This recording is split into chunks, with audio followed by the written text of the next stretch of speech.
Today we're going to talk about basic problems in arguing. Let's get our slideshow queued up here.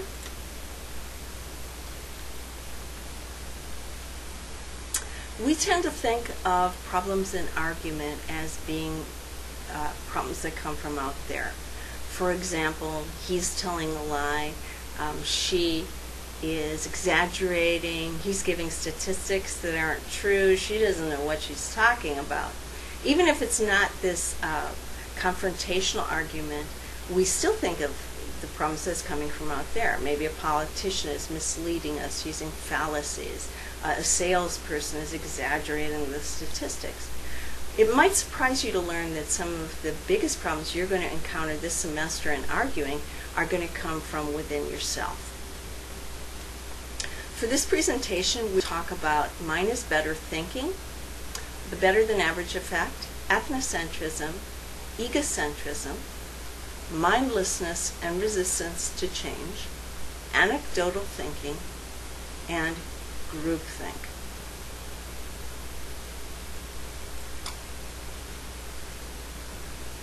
Mine is better thinking. Kruger and Dunning were two researchers out of Cornell University. And they wanted to conduct a survey to see if the mind is better thinking, which is the concept that every individual begins with a predisposition to think that he or she is right. And they wanted to do this survey and see if that was really true. So they took 1 million high school seniors and they asked these 1 million high school seniors various questions. Well, at the end of their research, they coined the term the better than average effect because they did indeed find that people are guilty of mine is better thinking. Another name for this mine is better effect you can see down here, which is illusory superiority. Obviously, everybody isn't better than average or there would be no average. So it is an illusion that you have the superiority. Now obviously some people are superior, but by definition that means that there have to be some people who are inferior. So they said there is a better than average effect, and others have called this illusory superiority. Now two ways you may see this illusory superiority is in a person, and this would be called egocentrism. You've heard someone called an egotist. When you are at the center, your ego is at the center of the universe, you're egocentric. Ethnocentrism, we see the root word ethnic here. Ethna, and that is the same as ethnic. Or your group is at the center. My country, my race, my ethnic group is at the center, or is better than others. Now, to understand what Kruger and Dunning did, you have to understand the definition of average is not a mathematical average. We're not talking about the mean where you take 10 numbers, say for example, add them up and then divide them by 10. What we're talking about is the dictionary definition of average, which as you can see here from dictionary.com is typical, common, and ordinary. So again, they asked these 1 million seniors, high school seniors, different questions. And the question, let me get this, cue this up so I say it correctly. What they asked these seniors was, are you better than average in your leadership skills? And that was one question. And as you can see, 70% felt that they were better than average in their leadership skills. Now, when asked if they were better than average in their ability to get along, this one will blow your mind. 100%. Every single person asked, 1 million people believe themselves to be better than average in their ability to get along. 60% believe themselves to be in the top 10%, and more than 20% felt that they were in the top 1% in their ability to get along. Now, before you start saying, well, these are high school seniors, they're kids, everybody thinks they're smarter than everybody else when they're not adults yet, take a look at this statistical demonstration from Summers. In one survey, 86% of business managers said they were more ethical than their peers. And in another, 94% of professors said they were better teachers than the average faculty member on campus. Again, better than average effect. So when you go to do your research, you're going to believe what you've got up here before you read what's written down there.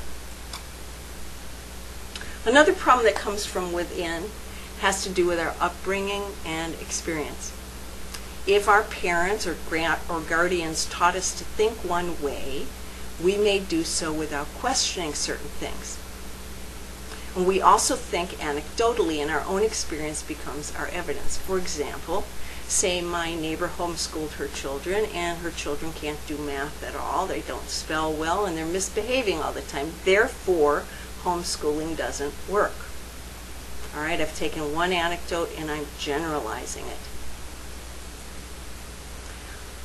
The last thing on this list is called groupthink, and I think it's probably the most fascinating example of mindlessness because it has to do with peer influences.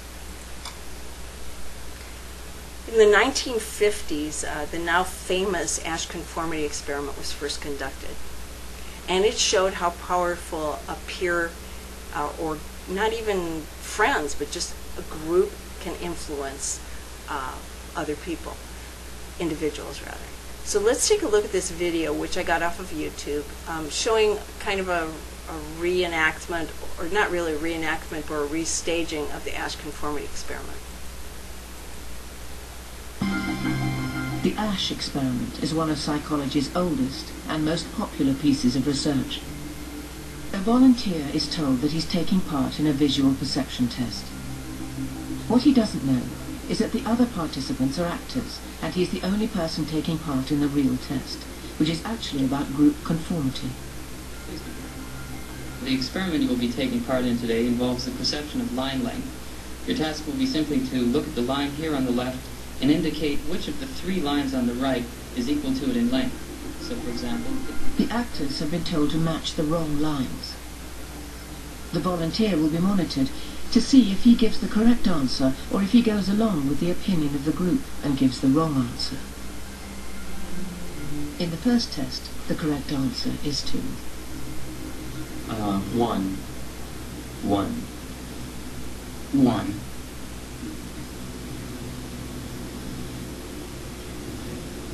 It's 2. 1.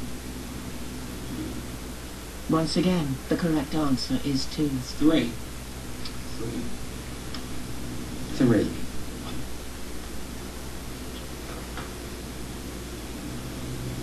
3. 3. The Asch experiment has been repeated many times, and the results have been supported again and again. We will conform to the group. Again, we're very social creatures. We're very much aware of what the people around us think. We want to be liked. We don't want to be seen to rock the boat, so we will go along with the group. Even if we don't believe what people are saying, we'll still go along. 1. 1. 1. 1. Group dynamics is one of the most powerful forces in human psychology. 1. 1. Fascinating. Again, that's called groupthink, when you're influenced by those around you. You may be interested in seeing what the results of the original Asch conformity experiment were. People were influenced to give incorrect answers 35% of the time, and 3/4 of the people gave at least one wrong response. So only 25% of the people held out and didn't give incorrect responses. So that is kind of scary, I think, especially when you think in terms of the greater implications of groupthink, which in history have even resulted in genocides. But even for student researchers, the second two things on this list can become a problem. We can become locked into a position and blinded to other points of view. Now, how do you know if you're experiencing illusory superiority, groupthink, mindlessness, resistance to change, or anecdotal thinking? Well, if when you begin your research for anything you're looking at, you start to feel this warm, fuzzy feeling, or this rah-rah, this is right, without even critically analyzing, without even looking at it. Or, on the other hand, if you start to feel uncomfortable, this is stupid, this isn't very well written, without critical analysis first. Those are possibly indications that you're experiencing something in this middle circle here. And what do you do when you do note that you have that feeling? Well, it's great that you recognized it, because it means that you're actually trying to earn your opinions, which we must do for this class in ethical arguments. You should check the source credibility and the bias before you start. Don't jump to conclusions. Keep researching. And expect that negative reaction to new ideas, especially if it's a very long-held belief. In fact, I encourage students not to choose something that's too personal and too strongly held, because you won't be able to earn that opinion in the short amount of time you're going to have during this class to do your research. So pick something that's interesting to you, but maybe not a super long-held belief that grandma and mom and dad and everybody in your family holds. That might be way more than you can handle in the short amount of time. And then finally, judge the idea based on your critical analysis, not on your gut reaction. Let's take a look at the sources that I used for this PowerPoint.